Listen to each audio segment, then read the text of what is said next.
Essa doutrina do inferno, e irmão e irmã que está me ouvindo, é uma das doutrinas mais satânicas que existe. Quer dizer que tem um Deus no céu, que daqui uns dias vai ficar olhando pessoas no inferno, ele já tem olhado agora, porque diz que tem um monte de gente no inferno. E ele de lá de cima olha aquelas pessoas queimando sem parar, sem parar. Imagine isso. Quem inventou isso? Assim o príncipe dos demônios reveste com seus próprios atributos ao Criador e benfeitor da humanidade. A crueldade é satânica e Deus é amor. E tudo quanto criou era puro, santo e formoso, até o pecado ser introduzido pelo primeiro grande rebelde. Satanás mesmo é o inimigo que tenta o homem a pecar e então o destrói. E se o pode fazer, ao se ter assenhorado de sua vítima, exulta na ruína que efetuou. Se lhe fosse permitido, colheria o gênero humano todo em sua rede. Não fosse a interposição do poder divino, nem um filho ou filha de Adão escaparia. Pode acreditar o que eu estou lhe dizendo. Quem é Satanás? Satanás é isso, tá? Satanás está procurando vencer. De que maneira? Observe isso aqui. Satanás está procurando vencer os homens hoje, assim como venceu nossos primeiros pais, abalando-lhes a confiança em seu Criador e levando-os a duvidar da sabedoria de seu governo e da justiça de suas leis. Satanás e seus emissários representam a Deus como sendo mesmo muito pior do que eles, a fim de justificar sua própria malignidade e rebelião.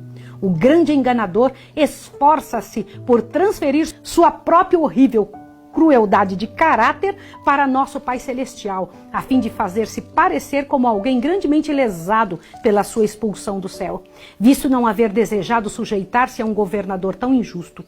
Apresenta perante o mundo a liberdade que este pode ter sob seu domínio suave, em contraste com a servidão imposta pelos severos decretos de Jeová. Dessa maneira, consegue desviar as pessoas de sua fidelidade a Deus. O que Satanás tenta fazer? Primeiro, ele luta para tentar nos enganar igual enganou Adão e Eva. Depois, ele diz, comigo é mais fácil. Fica comigo, não fica com esse Deus. Comigo é mais simples conseguir viver. Pode imaginar isso? Quão repugnante a todo sentimento de amor e misericórdia, mesmo ao nosso senso de justiça, é a doutrina de que os ímpios mortos são atormentados com fogo e enxofre no inferno eternamente a arder, e que pelos pecados de uma breve vida terrestre aqui, sofrerão tortura enquanto Deus existir. Pode imaginar isso? Contudo, essa doutrina tem sido largamente ensinada e ainda se acha incorporada em muitos credos da cristandade. Disse ilustrado doutor em teologia, à vista dos tormentos do inferno, exaltará para sempre a felicidade dos santos. Que horror! Quando vêm os outros que são da mesma natureza e nascidos sob as mesmas circunstâncias, mergulhadas em tal desgraça, e a eles distinguidos de tal maneira, isso os fará sentir quão felizes são. Irmãos, que absurdo! Outro ainda falou o seguinte, outro empregou essas palavras, enquanto o decreto da condenação está sendo eternamente executado sobre os vasos da ira, o fumo do seu tormento estará sempre e sempre a acender à vista dos vasos de misericórdia, que em vez de se compadecerem daquelas miseráveis criaturas dirão, amém, aleluia, louvor ao Senhor. Irmãos, onde nas páginas da palavra de Deus se encontra tal ensino? Perderão os remidos no céu todo sentimento de piedade e compaixão, e mesmo sentimentos comuns de humanidade? Devem tais sentimentos ser trocados pela indiferença do estoico, da crueldade do selvagem? Não, absolutamente não. Não é esse ensino do livro de Deus. Os que apresentam as opiniões expressas nas citações acima podem ser homens ilustrados e mesmo sinceros, mas estão iludidos pelos sofismas de Satanás. Este os leva a interpretar mal terminantes expressões das Escrituras, dando à linguagem a coloração da amargura e malignidade que a ele pertence, mas não pertence ao Criador. Olha o que Jesus diz, vivo eu, diz o Senhor Jeová, que não tenho prazer na morte do ímpio, mas em que o ímpio se converta do seu caminho e viva. Convertei-vos dos vossos maus caminhos, por que razão morreríeis? Ezequiel 33:11. Imagine, irmãos, imagine! Você que sabe que Jesus deu a vida para salvar alguém, como se alegraria o Criador do universo em ver alguém queimando eternamente no fogo? Isso é uma coisa maluca? Que ganharia Deus se admitíssemos que ele se deleita em testemunhar incessantes torturas, que se alegra com os gemidos, gritos e imprecações das sofredoras criaturas por ele retidas na chama do inferno? Poderão esses terríveis sons ser música aos ouvidos do amor infinito? Insiste-se em que a aplicação de intermédio sofrimento aos ímpios mostraria o ódio de Deus ao pecado, como a um mal ruinoso à paz e à ordem do universo. Terrível blasfêmia. Como se o ódio de Deus ao pecado seja a razão por que este se perpetua. Pois, segundo os ensinos desses teólogos, a contínua tortura sem esperança de misericórdia enlouquece suas infelizes vítimas. E ao derramarem elas sua cólera em maldições e blasfêmias, estão para sempre aumentando sua carga de crimes. A glória de Deus não é encarecida, perpetuando-se dessa maneira o pecado em constante aumento através de eras sem fim. Está além do poder do espírito humano avaliar o mal que tem sido feito pelas heresias do tormento eterno. É uma heresia a questão do inferno. A religião da Bíblia, repleta de amor e bondade e abundante de misericórdia, é obscurecida pela superstição e revestida de terror. Essa doutrina do inferno entrou dentro da igreja. Ela não nasceu na Bíblia.